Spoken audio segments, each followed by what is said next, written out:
Fire and safety इस महाविद्यालय के अंतर्गत हर साल होने वाली एडवेंचर एक्टिविटी जिसका एक भाग रिवर क्रॉसिंग। ये रिवर क्रॉसिंग जो है कई साल पुराने अगर हम देखते हैं तो ये हमारा इतिहास बताता है कि जब भी दो गांव के बीच में कहीं नदी अगर पार करना है उस वक़्त बारिश आने के पहले ही वहाँ पे दो बुरुज बनाए जाते थे और बुरुज के माध्यम से लोगों का आवागमन किया जाता था।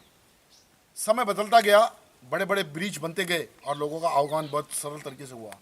लेकिन इसी पहली को शुरुआत और अंत तक चलने के लिए एक नई चीज़ सामने आई जिसको एक एडवेंचर एक्टिविटी में कन्वर्ट कर दिया गया, जिसे हम लोग जिप लाइन कहते हैं या रिवर क्रॉसिंग कहते हैं। इस एक्टिविटी का सबसे बड़ा इंपॉर्टेंट है कि खाली रोप के माध्यम से और गार्ड के माध्यम से हमने कैसे उस बाधाओं को पार करना। इस एक्टिविटी में हम हार्नेस लगाते हैं और हार्नेस लगाने के बाद में कैराबिना और पुली ब्लॉक के माध्यम से हम लोग इसको क्रॉस करते हैं। क्रॉस करते वक्त जो थ्रिल है या जो एक्शन है वो इतना सगुन होता है जिसकी कल्पना जितनी करे उतनी कम है, क्योंकि जैसे फोर्स मिलता है और फोर्स के साथ में रोप से हम लोग क्रॉस करते हैं तब एक नया उत्साह दिल में तैयार हो जाता है। शुरुआत में तो थोड़ी अच्छी लगती है क्योंकि एक इतना रास्ता जो तय करना है थोड़ा डर भी रहता है, लेकिन जैसे जैसे हम आगे बढ़ते हैं हैंड बाय हैंड क्लाइंब करते आगे बढ़ते हैं और जैसे ही वाटर टेबल जब हमें टच करते जाता है तब कहीं ना कहीं ये दिल में एक डर सा रहता है कि कहीं इस पानी में हम डूबने जाए। बट एक सरल और सादा जो तरीका इनको पढ़ाया है उसके माध्यम से ये क्लाइंब करते जा रहे और धीरे धीरे करते हुए उस बाधा को पूरा पार कर रहे हैं। देखने में उतना जितना रोमांचक है उतना करने में उससे ज़्यादा रोमांच है,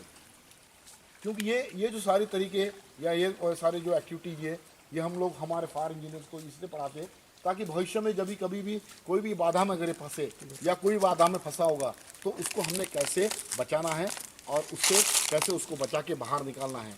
इसलिए एकेडमी में हम लोग पढ़ाते हैं। ये सारे जो बच्चे आए हुए हैं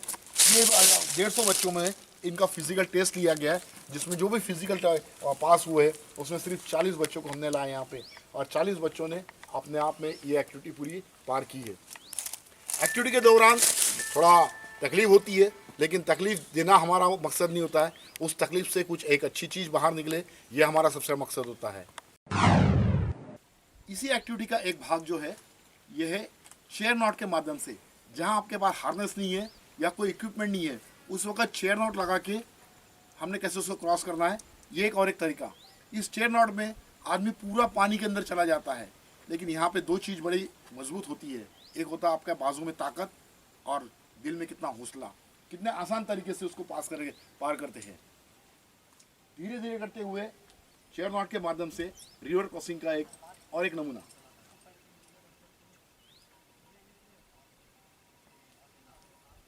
अधिकतर जगह देखा जाता है कि हमारे पास सामान की उपलब्धि न होने से कहीं ना कहीं मुश्किल होती है, लेकिन इसी ट्रेनिंग में एक नॉट्स एंड लाइन ये एक सब्जेक्ट होता है जिसमें रस्से के द्वारा अलग अलग गांठ कैसे बांधी जाती है और वो गांठ के माध्यम से हमने कभी आफत में अगर कोई फंसे उस वक्त कैसे बचाव कार्य को अंजाम देना है, ये भी चीज़ उसमें सिखाया जाता है, जिसका एक बहुत अच्छा नमूना। क्योंकि गांव कस्बे में तो आपके पास सामान या और कोई सर्विसेज आपके पास पहुंच नहीं पाती है, ऐसे वक्त अगर कोई प्रशिक्षित अगर व्यक्ति वहाँ पे हो और उसको इसके बारे में जानकारी है तो शायद एक अच्छा बचाव कार्य को अंजाम दे सकते हैं। अभी देखिए कि कितने आसान तरीके से आदमी उस बाधा को पार कर रहा है, जहाँ पे कुछ भी बॉडी का मूवमेंट नहीं है, बस हाथ क्लाइंब करते जा रहा है और धीरे धीरे करते हुए उसको क्रॉस किया जा रहा है। इसमें चाहे बच्चे हो, बूढ़े हो, महिला हो या लड़कियां हो, कोई भी उसको बाधा को पार कर सकते हैं।